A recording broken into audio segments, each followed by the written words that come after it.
Why is the science of longevity so important? Hello, nice being with you. Well, the answer is very obvious. It's very important because everyone ages and everyone has an inevitable end. So clearly, to increase healthy lifespan, not necessarily lifespan per se, it is very essential to every single individual around the world. And when a body ages, what exactly is happening on a cellular level inside? Okay. Well, if we define what aging is, it is accumulation of errors with time. And if we talk about human beings, this accumulation is very dramatic to the second part of our lifespan. Uh, People should remember that for as long as we are reproductively active, uh, take into account the menopause period for women, but this is also applicable for men too. Nature ensures that we accumulate minimal damage for the obvious reasons not to pass damaged genetic material to our putative offspring. After the reproductive period, essentially we're not within the evolution.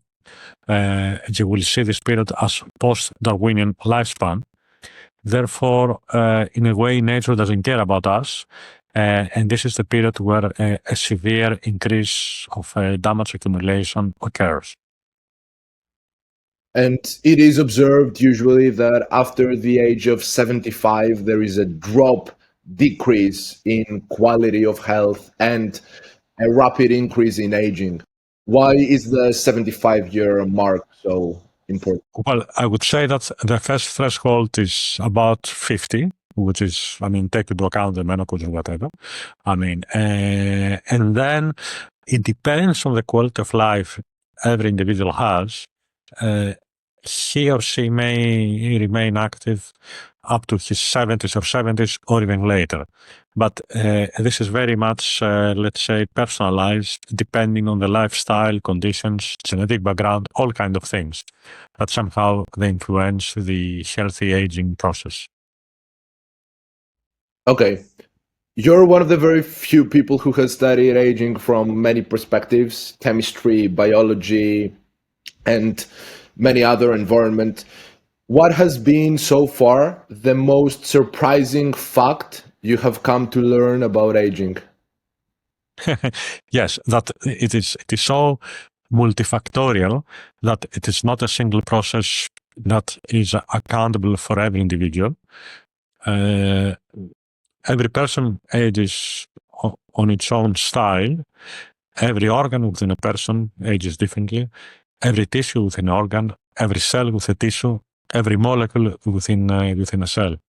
So there is a huge variety, a huge diversity of factors involved, and that in a way makes the study of the process quite difficult. And that's why we should aim going through what we call the personalized applications. So, with that said, what do most people get wrong about longevity? You mean in terms of treatment? Because there are all kind of ways that, in a way, they are promising an anti-aging process, but because aging is so diverse between human beings, even within our own body, then there is no drug or a recipe or a treatment that fits all. So we have to move to what we call tailor-made protocols and tailor-made drugs. And that, of course, is quite difficult. But we are in the way going towards this direction. If you could teach the entire world one thing about aging and longevity, what would that be? That will be that aging longevity, it is in our hands.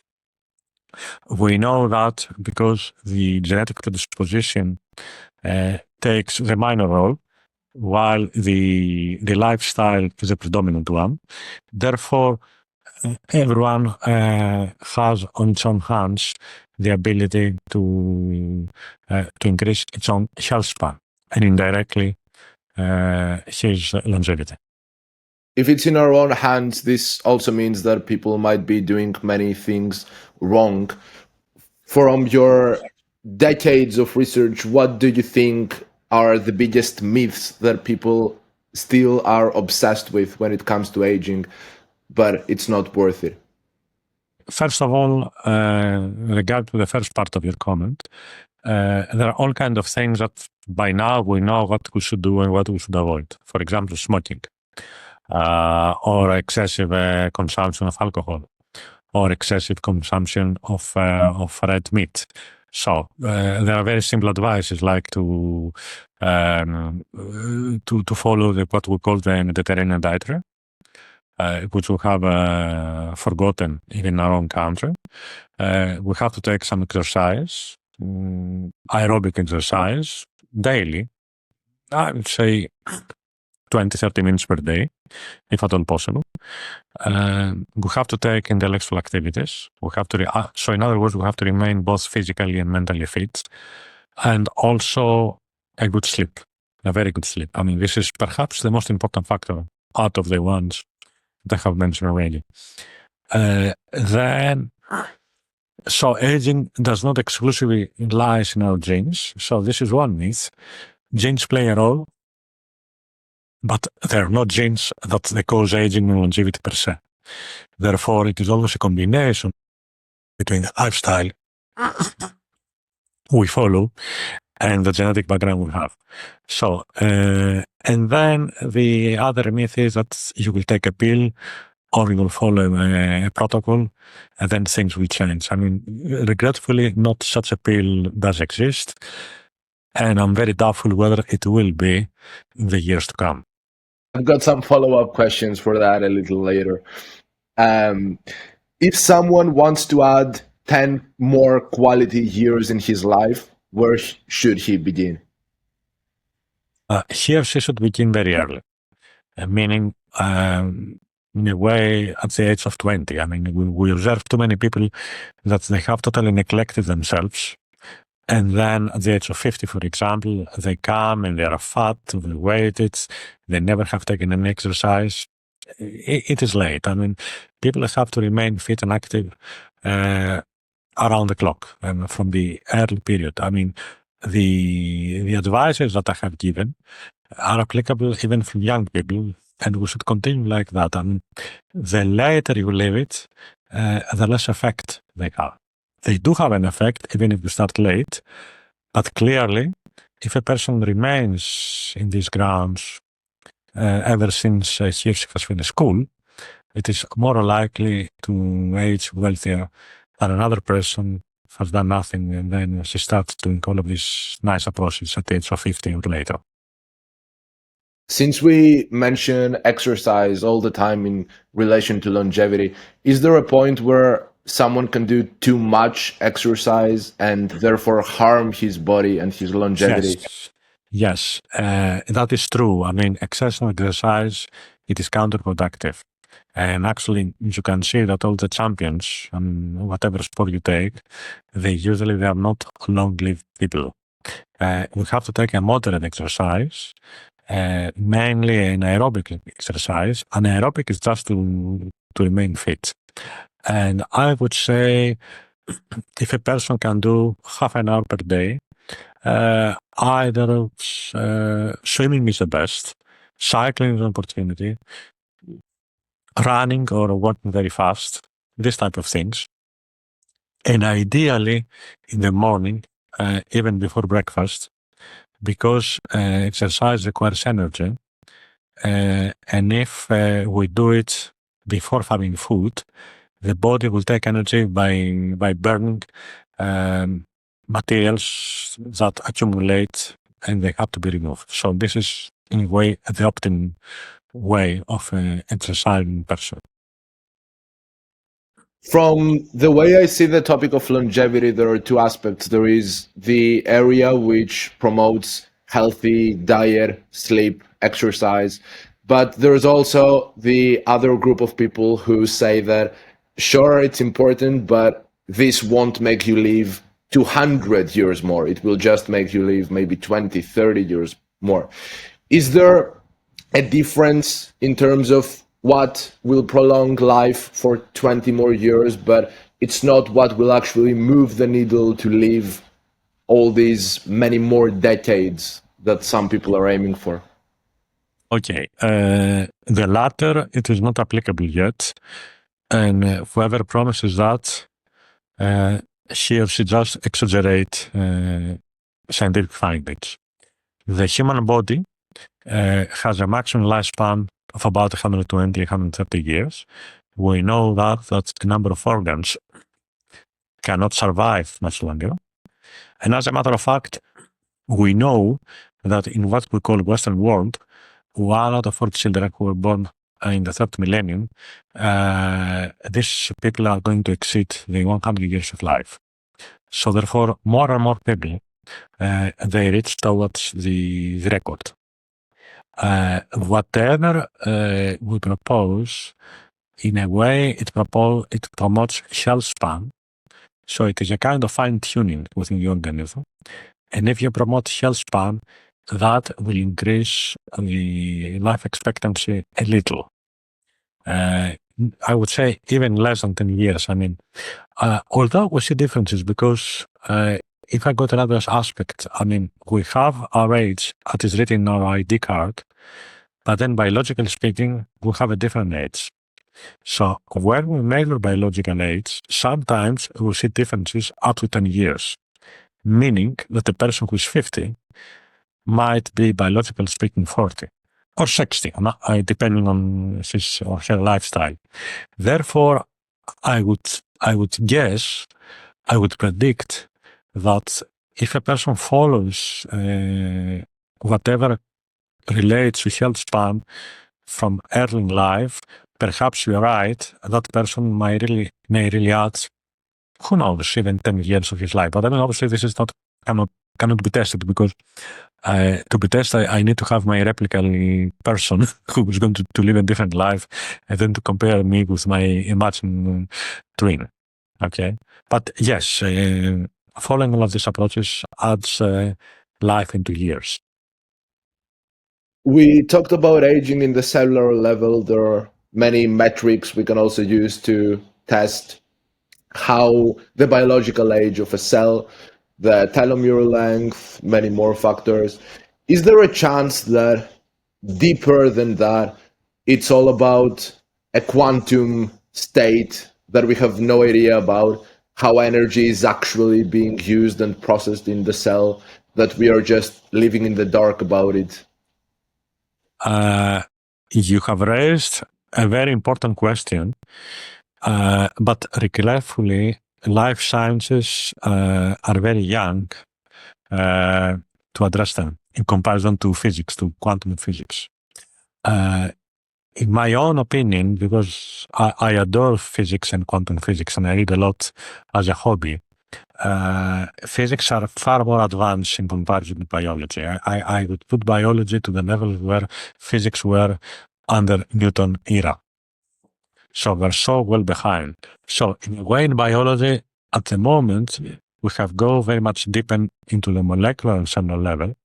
And actually, even that, we call it molecular biology and genetics, it is a subfield in biology that has been developed, I would say, in the last 30 years. So it is really a rather new subfield as well.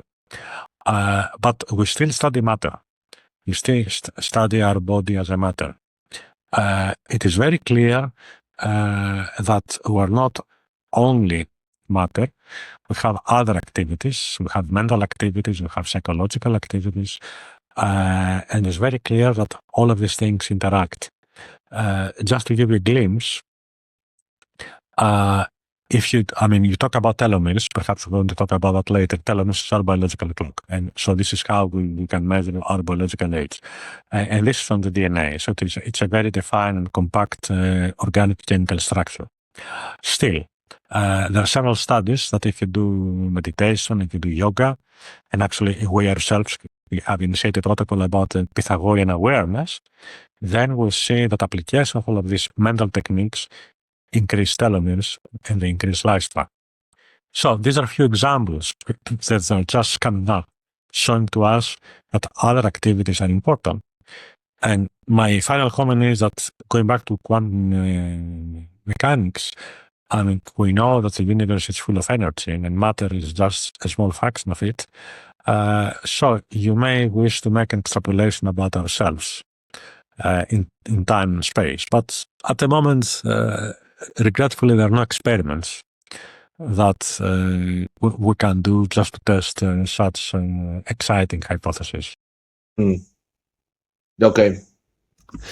I would want to move towards some more controversial topics in longevity research.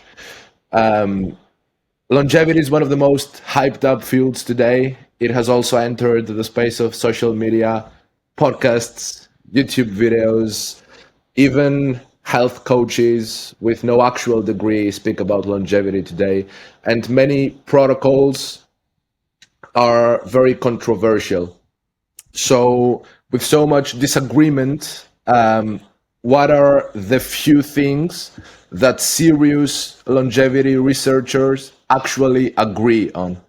Yeah, you are right. And there's a huge expansion in research on aging in the last years in comparison to the very little that it was done a few decades ago. Because as we have discussed, every single person is interested in it. What we know for certain, as we discuss it, it is aging, it's accumulation of damage. Therefore, whatever diminishes damage within our body, mainly at the protein level, but also the DNA level, these materials have beneficial effects. And then we have found few such compounds, either natural compounds or even less drugs. So I would say that minimizing damage, it is a common sense. Then there are promising approaches. For example, the activation of stem cells. Stem cells are cells that have the ability to differentiate to other cell types, which is very important as we grow old. So whatever activates stemness, as we call it, the ability of the cells to differentiate, by default possesses an anti-aging property.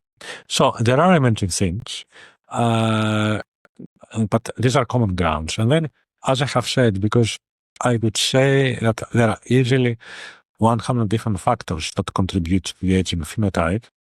Therefore, there are 100 different recipes, if I may say, each one for a different factor. Therefore, it becomes so multifactorial, and that's why, in a way, the drug or the recipe that might be applicable for you, I would say that by default, it is very unlikely also to be applicable to me. And it goes on like that. Yeah. Based on current evidence, which factor do you think is the one which influences aging the most? Stress. Just to put it into another perspective. I mean, stress accelerates aging. All kinds of stresses. I mean, you can study in the lab practical things like, thermal stress or UV radiation or alcohol, but stress is mainly psychological. So whatever pushes the system to its edge, in a way, it accelerates aging. However, I have to say that although extensive stress is detrimental and increases, it accelerates age, there is what we call, how to put it? Eustress. Yes, acute stress, productive stress. In English, they use a Greek word to describe that by the name of hormesis. So let's say small beneficial stress.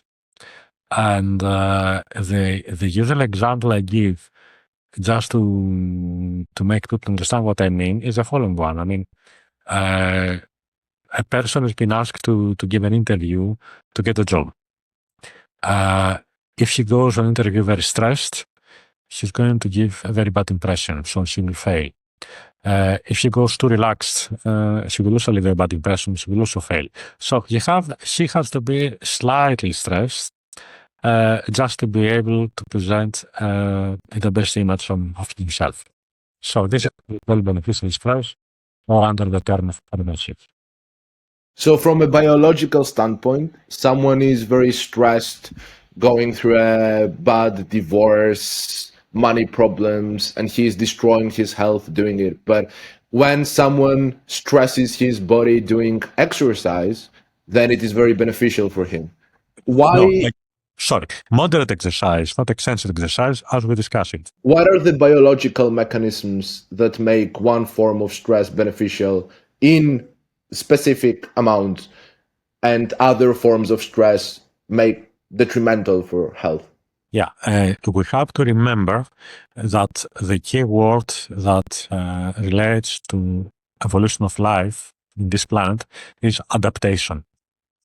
The species, the persons who adapt better to an environment are the ones who are going to survive, and in long term they're going to be the long lived. Now, the environment changes. And actually, after the Industrial Revolution, it changes dramatically and very fastly. In a way, moves so fast that in a way, the human beings are unable to adapt. I'll give one example. We live in Athens, which is a rather ancient city. A citizen of Athens who was living in this city on the 4th century AD, in a way, she was living to the same environment to a person who lived on the 14th century AD. So for 1,000 years, environment conditions, daily conditions, they were more or less the same. So there was adequate time for a person to adapt. Nowadays, especially in the last decades, I would say that every 10 years, we live in a different environment. I mean, the older people will have to remember, the time before internet, Wi-Fi, cell phones, all kinds of things. We require adaptation. So therefore, I would say moderate stress somehow activates all of these adaptation processes. Okay, while acute stress doesn't.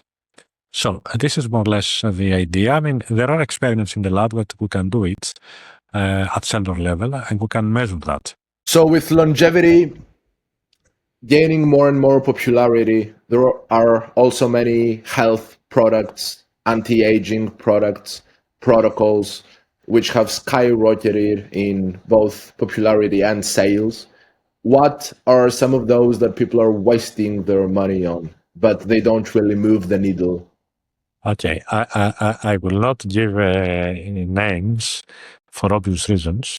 I will say the following. I mean, people have to be careful on the following grounds. First of all, if we talk about natural products, then in a way, everyone can put something in the market. Therefore, you can have claims that may not be necessarily fully tested. And I will give one example. I mean, companies do not cheat, but in a way, the product may not be able to deliver the wishful outcome. So, for example, there are various agents that are very beneficial to skin aging. So, if you deliver it on the skin, you have effects. However, if you take the same agent, the same compound as a pill, it doesn't have the same effect because as long as the pill will go to the stomach, the proteins of the stomach will dilute it. So although this product has an anti-aging active compound, the point is that the same compound, if it deliver on the skin, has an effect. If it was given as a food supplement, it hasn't. This is one thing. The other thing is that what we discussed, that because every person ages differently, you may have a very good product, but you may not be the right person to take it.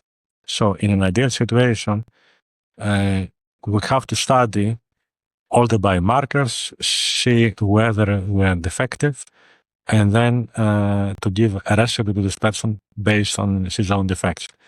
This is not exactly plausible right now because of all kinds of constraints. I mean, amount of blood we have to take, cost, all kinds of things. But we're setting up this type of protocols, and even at the NHRF that I'm currently working, people can come and measure a few biomarkers, and if the biomarker doesn't score well, given the age of the individual, then we can provide some advice to what this person may or may not do. What are the most important biomarkers that you test for when it comes to assessing age and biological age? I'll give you a few.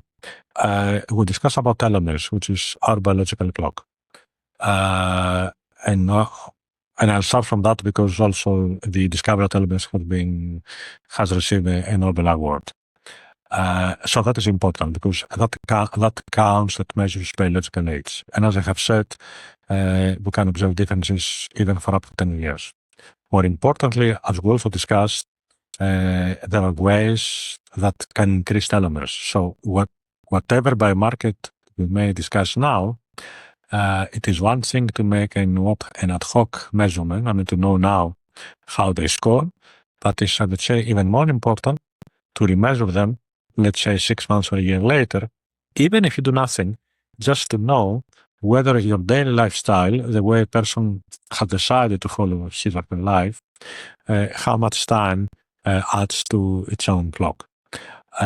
Another molecule that has received a Nobel Prize for discovery, which is the proteasome. This is a kind of a barrel where it is responsible to degrade damaged proteins that accumulate with aging. And here I have to mention that all neurodegenerative diseases that by default are diseases in relation to aging, like Alzheimer's disease, Parkinson's disease, and so on, have huge accumulation of damaged proteins, like beta amyloids, alpha synuclein, talking about these two diseases, and so on. So the proteasome, which is a barrel, is responding to degrade all of these deleterious molecules. And actually, this is work that we have done at NHRF and at Pasteur when I was there as a general director. We have shown that activation of the proteasome increases longevity, both in human cells and in animal species, and also minimize the accumulation of these side products that accumulate in diseases. Then a third big area is what we call epigenetics. And this is how lifestyle, environment activates or deactivates our genes. All of us who have exactly the same genes, as human beings, we are 99.9% identically, genetically speaking, but still we are so different because although we all have the same genotype, different environmental factors will activate different genes on you and compile them to me. So this is called epigenetics, and that is also important because we can see whether, let's say, the good genes in brackets have been activated and the bad ones not, and vice versa. So just to give 3 examples, of course, there are many, many others. So, in your opinion, do you think radical life extension of more than 120 years is even possible for human beings? Not now. There are, the most probable scenario will be that research on stem cells to be very productive because, as we discussed it, stem cells have the ability to differentiate the other cell types. So then that means that if we store them, in theory, because this is not practical now, we can produce autologous organs. Therefore, whatever organs has been damaged to the human body, we can have an autologous replacement, like a kidney or a liver or whatever. If the technology advances, and I'm optimistic that it will, because research on biology and technology are moving extremely fast. And then in this hypothetical scenario, with every person has the ability to have a backup of organs, then there is a possibility to go beyond the 120 or 130 years of life. But nowadays, it seems to be, and it is, the record. Still, the question I would like to ask to everybody who's listening to us is that who wants to live 200 years, let's say, if you're going to be an old person up from the age of 70 or 80? So it is not to add years into life, it is to add life into years, and that is important. I mean, and what we really aim in the anti-aging research is, just to give it an example, can I make an 80 years old person to be as healthy as a 60 years old person is? If I change that, that will be important. If I say that I will make an 80 years old person to look like 20, I lie. Or I'm ignorant. Yeah. People have to be careful to what other people are promising. Yeah. So blue zones, are they real or is it a myth? Yes, there are real. The definition of blue zone is when a given geographical area has a tenfold higher number of long-lived persons in comparison to the general geographic area. The name came coincidentally because the first identification of blue zone was the Isle of Sardinia in Italy, and the authors of this article, just on the paper, just paint Sardinia blue. So there's nothing magic about the blue, just that's how it happens. And we were involved in identification of longevity spots across Europe because many years ago, the European Union supports a huge European project by the name of Genetics of Healthy Aging in 12 European countries to find areas of increased longevity. And this is how Ikaria and other areas in Greece have been identified. So I have one last question about the more controversial topics of longevity, and then maybe we can play a small game. So a podcast about longevity wouldn't be complete without mentioning Bryan Johnson. He's one of the figures who has brought longevity into the public eye, testing a lot of protocols on himself. What do you think of Bryan Johnson?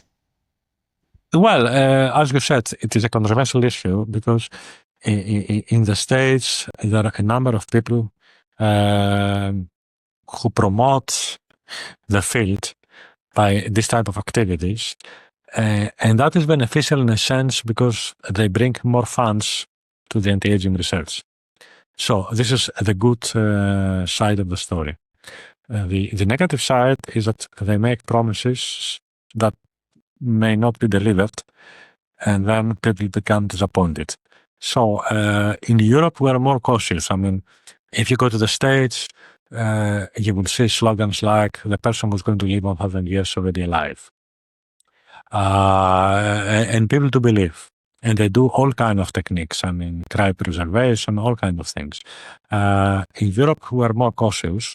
And regarding these grounds, I prefer to be cautious because I do not like to pass hopes to a person that later on can be unable to deliver.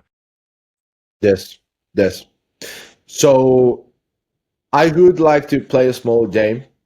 I'd like to give you a list of many popular longevity interventions, and you can rate them from 1 to 10, with 10 being the greatest and 1 meaning they don't work. And you can either answer with a number or give a further explanation as to why. I would prefer to give an explanation to each one of the approaches, recipes to say, because it is difficult just to put them in order and I will make a bad impression. So let's go on. Great. So is caloric restriction actually great for longevity, or is it overhyped? It does work in animals. 20 to 30% calorie restriction increases lifespan in animals by 20 to 30%. So it does work. But there are side effects, like if you are calorie restricted, your immune system doesn't work very well. Your sexual libido, it is less functioning, and so on. So I would prefer to eat a normal quantity of food and to metabolize it through training. So what rating does it get from 1 to 10 for the average person? Uh, 10 is the best. Yes. For sure, it's above 5. It is above Okay. 5. Intermittent fasting. Yes, this is even better because when we fast, when there are long periods that we do not eat, the body requires energy, and it will get energy by burning byproducts. Therefore, that works like a detoxification process. And that's why we said earlier on that if you like to do any exercise, it is better to eat before having lunch, because then you force even more your body to burn and to be detoxified. So I will put it higher. I will not put 10 to anything, but I will put that to about 8 or something. Okay. High protein diets. Not necessarily for for a middle-aged or later person. This is essential for an athlete or a person who still develops his body. But if you talk about people over the age of 50, I don't think that has any effect. We can take a normal amount of protein, and of course, by avoiding fat, therefore, you can take it from fish or white meat and these kind of things. So this is below 5. Mm. Veganism. It is good because it avoids high fat products, but only for that. So I don't know if it has an effect. I mean, usually vegan people are slim, and by not being overweight, they not damage themselves. But this is, to me, the only approach. I mean, you can still not be a vegan, and you can be careful to what you eat and still have the same effect. So to me, that is also, I would put 5 or 6, just because it protects us from being obese. The keto diet.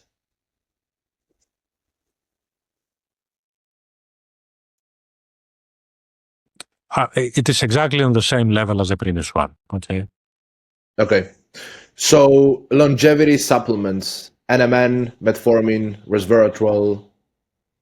All of these compounds have documented activities in various animals and in vitro systems. But as I have said, because there are so many different factors that they go wrong, one should take the compound only if the pathway it hits is defective to you.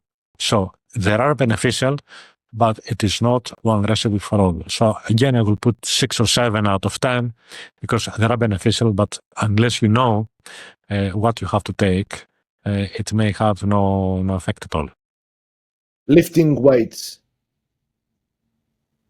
Okay, you mean just training on the gym and weightlifting, this stuff? No, because again, I would say that aerobic exercise it is beneficial. Anaerobic, it is not. Again, this is good to be fit when you're young. After a given age, I would say your body needs more flexibility than amount of muscle. But people have to remember, as we grow old, we lose muscle. Okay, so again, this is below 5, but whatever we can do, we cannot retain our muscle the conditions they were when we were young. I mean, this is an inevitable side effect of the aging process. Hormone replacement therapy. Again, this is under question. I would say no, in a sense that under conditions, hormones are cancer prone. So therefore, I would be very conservative to any anti-aging treatment if it has even minor chances to have severe side effects. And finally, stem cells. Yes, we discussed about that. This is promising. As far as I know, you can, for example, isolate your own stem cells from your fat, and you can proliferate in vitro and put them back. I would say that in vitro studies are very promising. So we'll put something again above 6, but many of these things are still on experimental level. Okay, so more work we need, but this is a promising approach that in the years to come we'll have more evidence how we should proceed. Okay, so the next topic I would like to move towards is, to what extent do genes decide our life? And I choose the word decide very purposefully.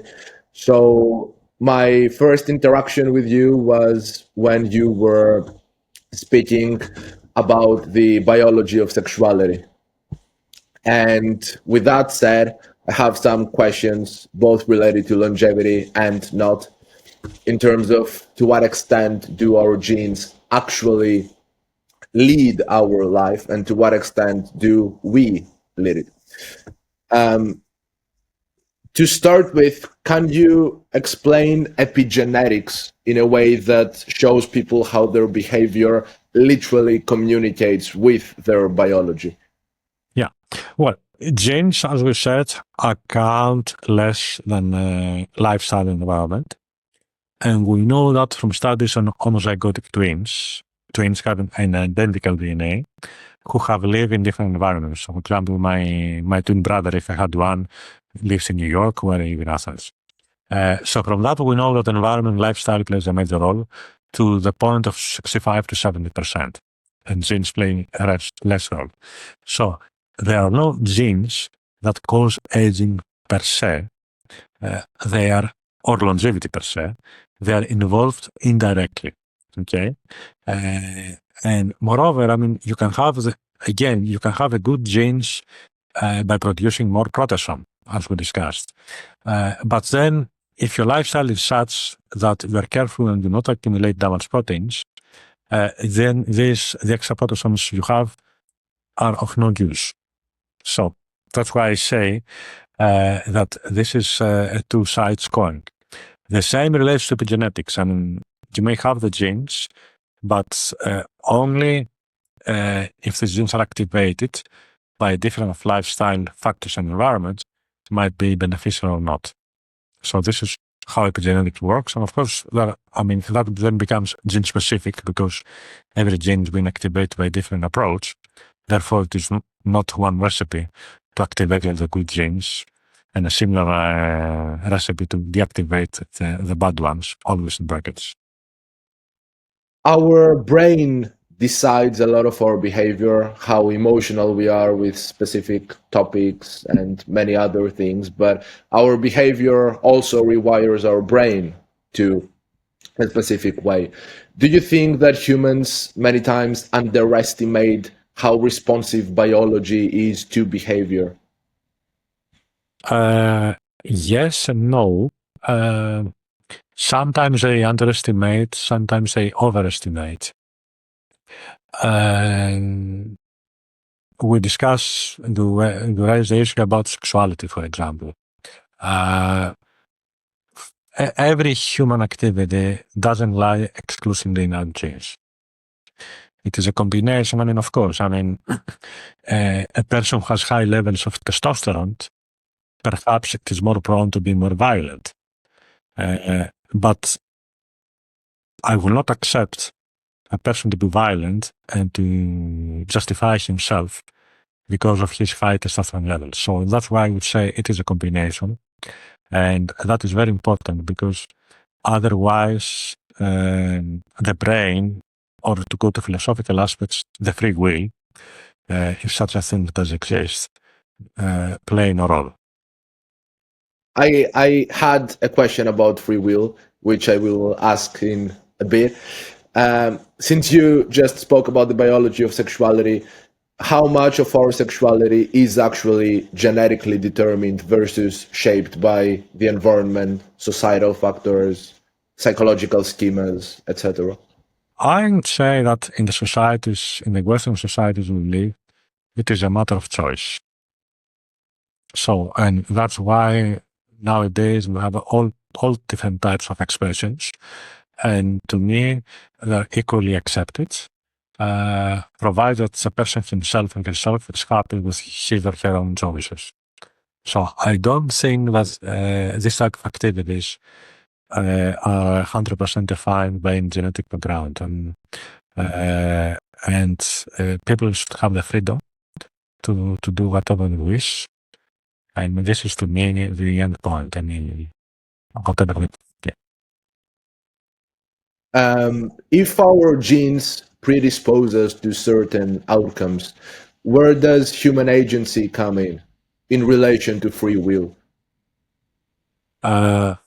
Genes dispose to very few things. Okay, there are two parts on this question. One, genetically determined to grow up to adulthood. For example, if during embryogenesis the embryo doesn't make a liver, it will die. So, regarding the development of the human body, this is under, I would say, a strict genetic predisposition. It is an absolute predisposition in Genesis and a strong one until adulthood. After that, there isn't. It is a matter of survival. It is a combination of genes, lifestyle, whatever we can discuss. Therefore, moreover, about diseases, there are very few diseases that a single gene mutation or a single set of gene mutations are 100% responsible. Meaning that if you have the mutation, you are going to be suffering the disease by probability of 100%. Everything lies in the combination of the genetic background and the lifestyle. Although we cannot study free will at biological level, and I would say that even the neurobiologists, in my opinion, they do not have yet the necessary tools to study that. My personal subjective opinion, and I will emphasize it is subjective because now I don't talk as a scientist, but I talk as a human being, is that free will should exist because there's such a variability in actions between individuals that somehow that should be driven by this type of activities. Moreover, I mean, we can use a bit of physics here, saying that if you have a chaotic system, the end result of the system is important, but whatever single molecule within the chaotic system will do, it is relevant. So perhaps for the population, the end result is defined. So it is predisposed, not necessarily genetically, but somehow predisposed. But what will happen to all of these parts of the system usually obeys rules that are not predisposed. And in my opinion, that could be applicable to human beings as well. But as I said, that this philosophical question that I answered as a person who reads and studies, and not as an expert in biology. Yes. Could describe free will on biological terms. I would also like to ask you some personal questions in the science field. If you had unlimited funding, what area of aging research would you pursue the most? Yeah, exactly what we discussed right now. I mean, to see how mental and psychological activities interfere with the aging process. I mean, just to compare, to combine how the body cross-reacts with person, minds, and soul. And perhaps you know that this is the title of a book that I have published recently. So that is to me essentially. This scenario that is missing. I mean, we don't have the tools. But scientists should start moving forward to this direction because mental and psychological activities really interfere with our biology and health span. How has studying aging changed the way you live your life? Not really. I mean, what has really changed my lifestyle is to commit myself into research. And since I do research since my very early 20s, I mean, I graduated at the age of 21 and I'm a research scientist ever since. That has influenced my personality because what is important in research is to set up the right questions. Answers come and go because you set up a question, you get an answer, and then the answer should lead you to another question. So this is how research moves on. So research has influenced myself. Aging only in practical things, but nowadays, I mean, what to eat and what to avoid and what to drink and how exercise you can take, and you don't have to be a research scientist to know that, and you can find it everywhere. So I wouldn't say that had a big impact. However, I have to say that by studying physics a lot as a hobby, I have also made a lot of analogies between physics and biology, and there are. So, for example, an issue that requires another interview to discuss is cellular immortalization that does exist, and there people could find analogies between other structures of matter. I am obsessed with the idea that the laws of the universe are the same and they are just applicable in a different context in the same way across disciplines. Do you think that it is something that is missing from the scientific field, from many scientists being able to see issues with transdisciplinarity, blending principles from one scientific field to the other to better understand and explore? Yes, you are absolutely right. We miss this exercise, and actually, in that book that I referred to, I start by saying that at the foundation of science, scientists were philosophers as well. The Ionian philosophers being the pioneers at the time. In the later centuries, had a huge specialization. That was very good because that gave us the tools and the means to go deeper and deeper to different scientific disciplines. But now the time has come just to recombine sciences. It is essential.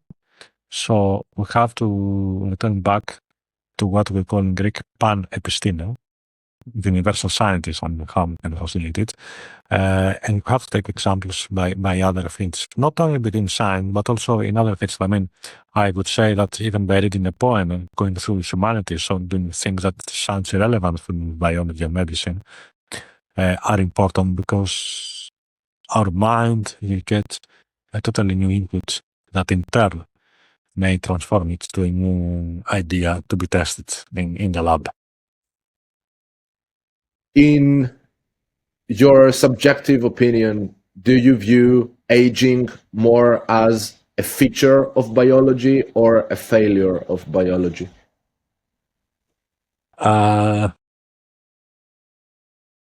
Well, first we should ask the question why the universe during its own evolution developed life. I mean, what was the purpose of life before having materials that they were able to proliferate? Then the second question is that, okay, I mean, life has started. What is the purpose of not being immortal? We don't know. Perhaps whatever the primordial purpose was is being served better by having what we observe as human beings. That's we are born, we grow, then we age, and then we die. I mean, it may have a purpose that perhaps it is beyond our capacity to understand its own purpose. And to that, I have to say that, I mean, for the people who are seeing us, they have to remember that there are things that we know of. And you can find that in encyclopedias and on Wikipedia and everywhere. Then the research scientists ask the questions about things that we don't know, that we know that we don't know. This is what research scientists we do. But then there's a vast area about questions that cannot even think about them. I mean, things that we don't know that we don't know. So there are all kinds of things, and to me, this is a huge majority of things that we have no aware at all if they exist, even to ask the right questions. And perhaps now we enter to the area of metaphysics and things that perhaps we're unable, at least in our current form, even to address the right questions. Do you think that many of the people who are obsessed with living forever, there is actually a hidden fear of death or other kinds of fear, which is the motivating factor for their obsession with living forever? Yes, you're right. I mean, to me, you're absolutely right. I think that people are fearing of death and somehow they would like to escape, and they try to find a pathway through anti-aging pills and agility. And this is, I would say, the tragedy of the human race, because by knowing that one day we'll pass away, I would say that regarding life, this is only a certain thing. That's one day we'll all die. And this is a tragedy because I would say that perhaps the foundation of human civilization is based on humanity's agony to address this question. You've worked at pretty much the highest levels of longevity research. What do you think people never ask you that they should ask you? People, you mean from the general public or between scientists? Both.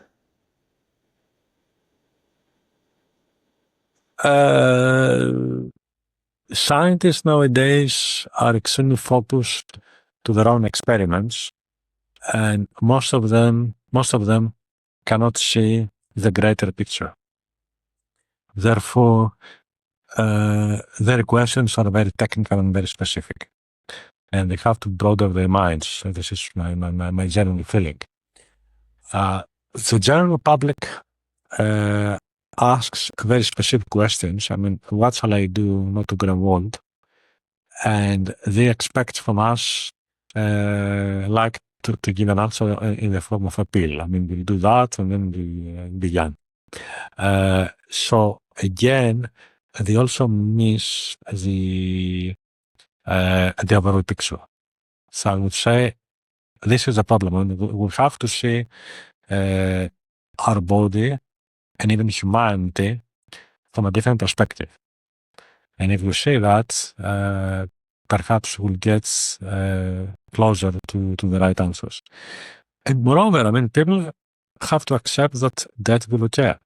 To me, it is something that I'm not afraid of. I mean, it is something that will happen. I will do my best to remain fit until the very last day of my life. But that's all I need. I mean, all I would try to avoid is sickness. And this is what we should try to avoid, not to become immortal. What is the most beautiful idea you have encountered from your studying in biology?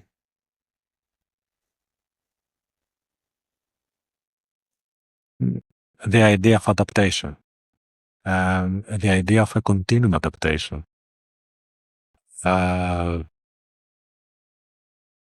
And obviously, the complexity of the systems that exceeds our brain capacity to understand. I mean, the human body is an excellent factory. If you say it's biologically speaking, it is amazing how in evolution such a manifestation has occurred.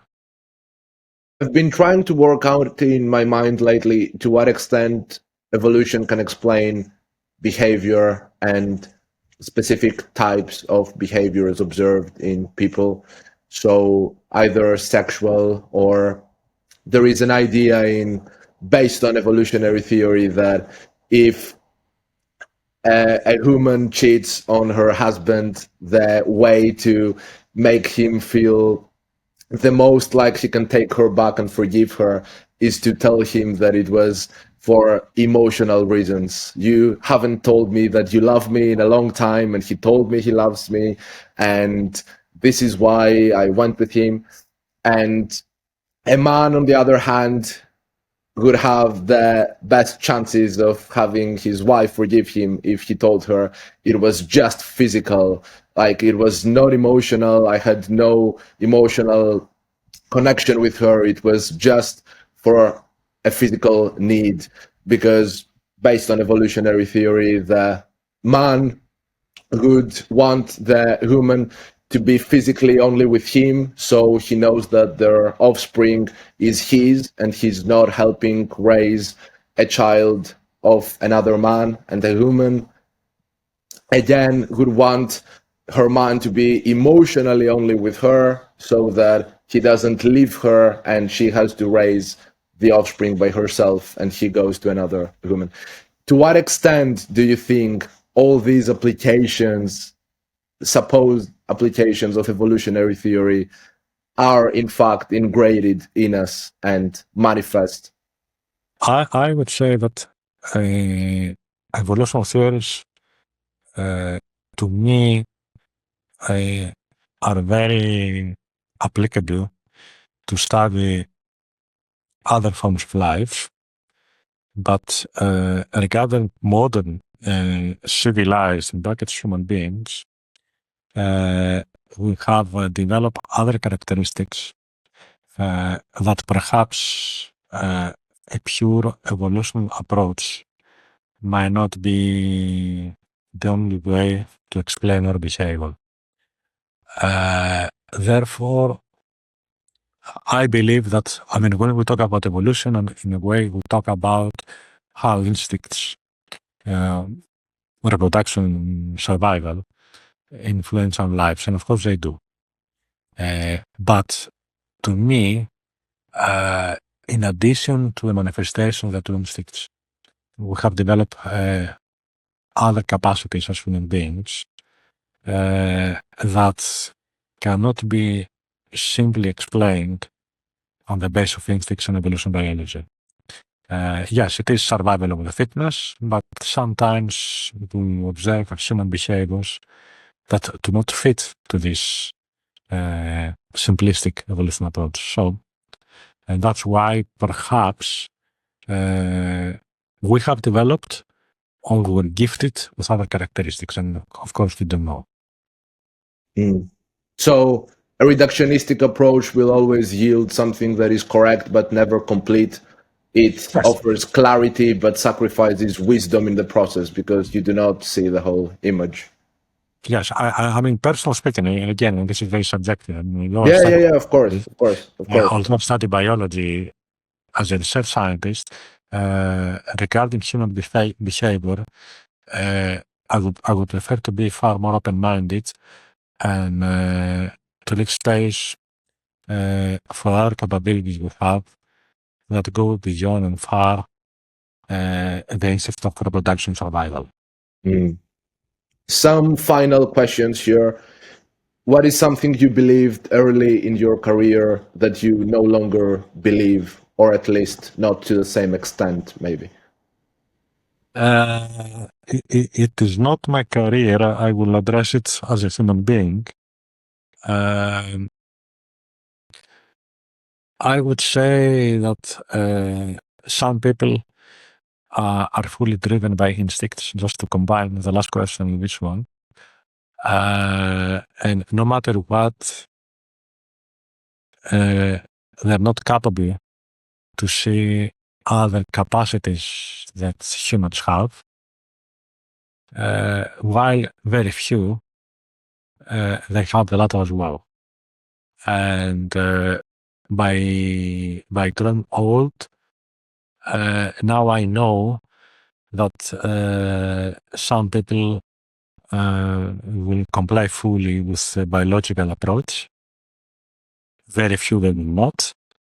While if you are young, you have a more idealistic approach that everyone has the capacity. So to me, not everyone has the capacity, or perhaps he or she has hidden it so well deep into his own subconscious that his conscious cannot really detect it any longer.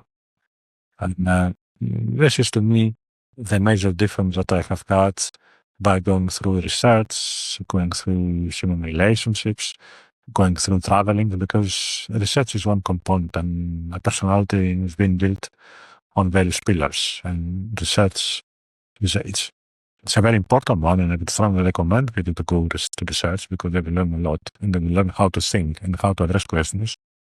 But unless you combine it with other functions of humans, people remain a very narrow-minded people. What do you think is the greatest unanswered question that exists in the moment we live in? Well, we discuss about that and why universe produce life and why life on an individual level has a limited lifespan. And finally, if you were given the chance to live to 150 years or more, would you take it? I will take it only if in the age I'm now, and I will go to science fiction, of course, some scientists greater than me were able to make my mind and body to be back as capable as I was when I was 20 years old, to go to university again and to study certain discipline. So if it was possible, my mind at a later age to be able to study a new discipline with the same capacity and plasticity as I had when I was 20, yes, then I would have wanted to live twice as long as I'm going to live.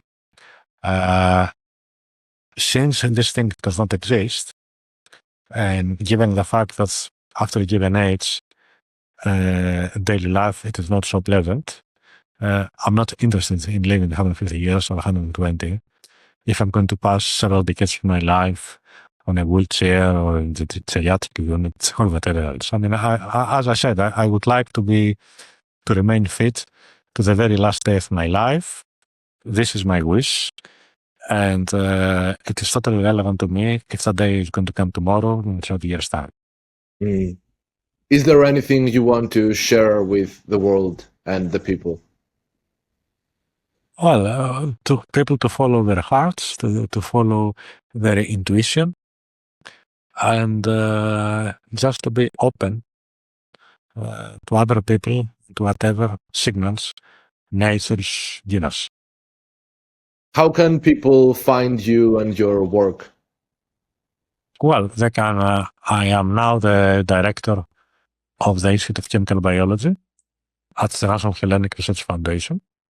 So, if they Google me, they will find my email, telephone number, and I'm very, very pleased talking to everyone in person because I believe that it is our duty as a research scientist to share knowledge to other people.